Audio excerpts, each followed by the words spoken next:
Outside of Philadelphia, there's an old nursing home that peeks out from behind lush trees. Instead of caring for the old, these days it detains the young.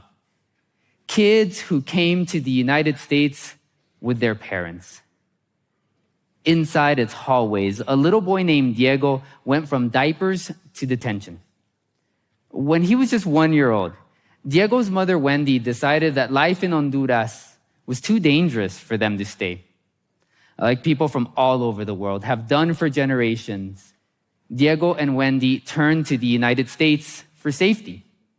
If you are in the United States and you are afraid for your life, federal law is clear that you can ask for asylum. It does not matter where you came from or how you got here. Diego and Wendy did just that. Within a few days, they found themselves inside that Pennsylvania immigration prison. 2 among 500,000 people who will be locked up every single year while the government decides if they will be allowed to stay in the United States. Instead of a fair match between a prosecutor and a defense attorney, imprisoned migrants usually walk into court alone. It's a high-stakes legal battle that they are forced to fight with their hands tied behind their backs. As the courts deliberate, the days pass. From your community to mine, today someone is locked up who has not been accused of any crime. Often, they haven't seen a judge or even a lawyer. And yet, in most immigration prisons that I have visited as a lawyer or a researcher, the steel doors close shut with the clank of confinement. For the sake of votes, politicians claim people like Diego and Wendy are dangerous or dishonest. For the sake of profits, private corporations run prisons to house them.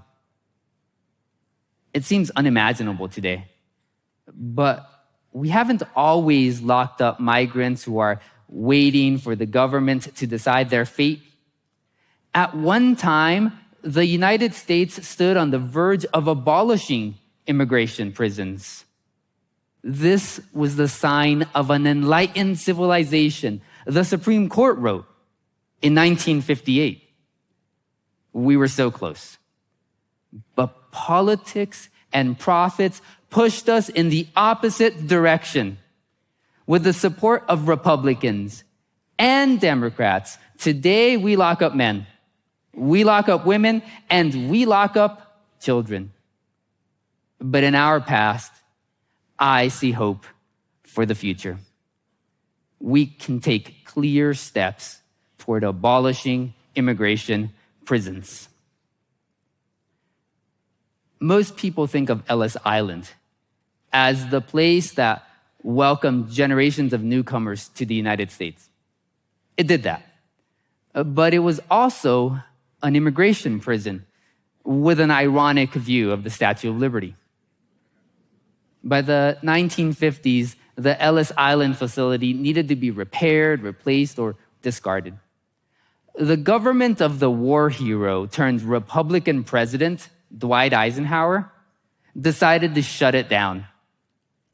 But then, starting in the late 1970s, the United States built the largest immigration prison system in the world. Republicans and Democrats worked together, pointing to the prison's barbed wire to uphold the law and protect you from me. When Haitians started arriving in large numbers in the 1970s, Carter turned to detention. In the 1980s, Reagan followed by jailing Cubans and Central Americans. George H.W. Bush turned to the military base at Guantanamo, Cuba, to jail migrants. President Clinton left them there. This isn't a partisan issue. This is a profits issue. To local governments and private businesses, immigration prisons are a financial spigot. The two largest private prison corporations in the United States, CoreCivic and the Geo Group, get about half their money from the federal government. With that, they hire people in out-of-the-way locations where decent-paying jobs are hard to come by. Down in South Texas, head north from the border, and eventually you will catch the sharp stench of onions filling the air. The local economy of Raymondville, that's the county seat of Willacy County, it runs on produce. On produce and on prisons. Tucked behind a state jail, the Willacy County Detention Center houses federal immigration prisoners in large canvas tents. A few years ago, this facility shut down after inmates rebelled. And when that happened, I was not surprised because back when I used to represent clients there, stories of rape, harassment, and abuse were common. Eventually, the county lost a few hundred jobs. Even the Walmart shut down.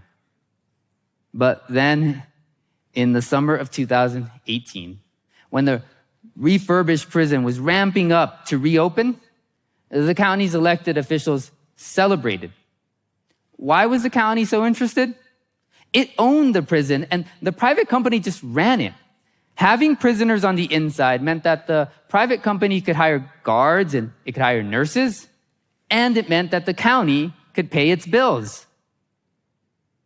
With support from Washington down to Willacy County, it's a good time to be in the business of locking up migrants. But we can't forget that these are people who we're talking about, from kids who are too young to be asked their opinions, to adults with long-time ties to the United States. Diego and Wendy were stuck inside that old nursing home turned prison, waiting for the legal process to slowly grind forward. Just one when he arrived. Diego was 3 by the time he got out. Eventually, he won his legal case to stay in the United States, but not before 650 nights passed. And yet, others are not so lucky.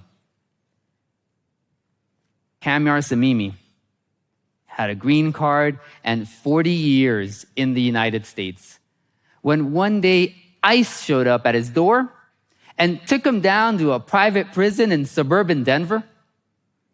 Within 13 days, he was dead. The government never got around to deciding if he should be deported. In this topsy-turvy world, we feel better when we lock up kids with their mothers, or when people don't meet the same end as Mr. Samimi. Is this really the best that we can do? The path to a world that's free of immigration prisons does not begin by pretending that migrants are perfect. It starts with a reality check. Immigration law tells us that migrants are aliens. But we all know that migrants are not aliens. Migrants are just people. And like most people, most of the time, migrants are profoundly ordinary. Ordinary people asked to do the extraordinary. Wage your final fight to stay in this country while you are locked up far away from family or friends, where lawyers are hard to come by. To fix this and move toward a world without immigration prisons, let's stop paying CoreCivic and the Geo Group to lock up migrants, and let's start paying lawyers to defend them.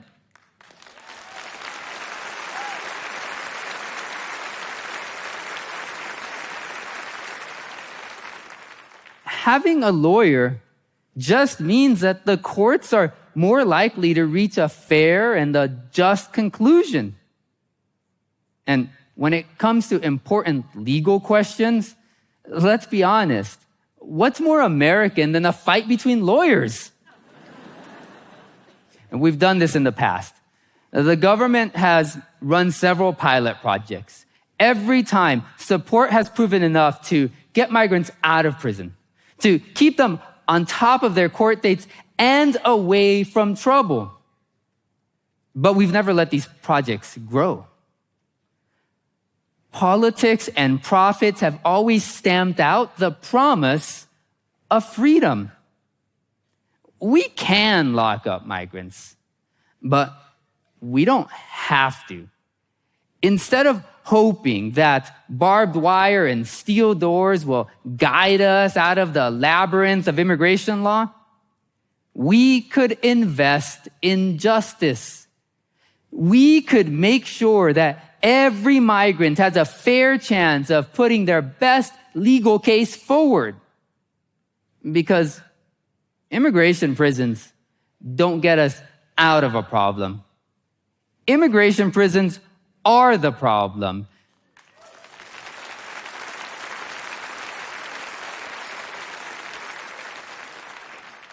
They blind us to the past when we did things differently. And they distract us from the money-making tentacles that tie our future to the prison gates. But the thing is, liberty is too precious for any of us to lose it because politicians want votes and private corporations want money. Thank you.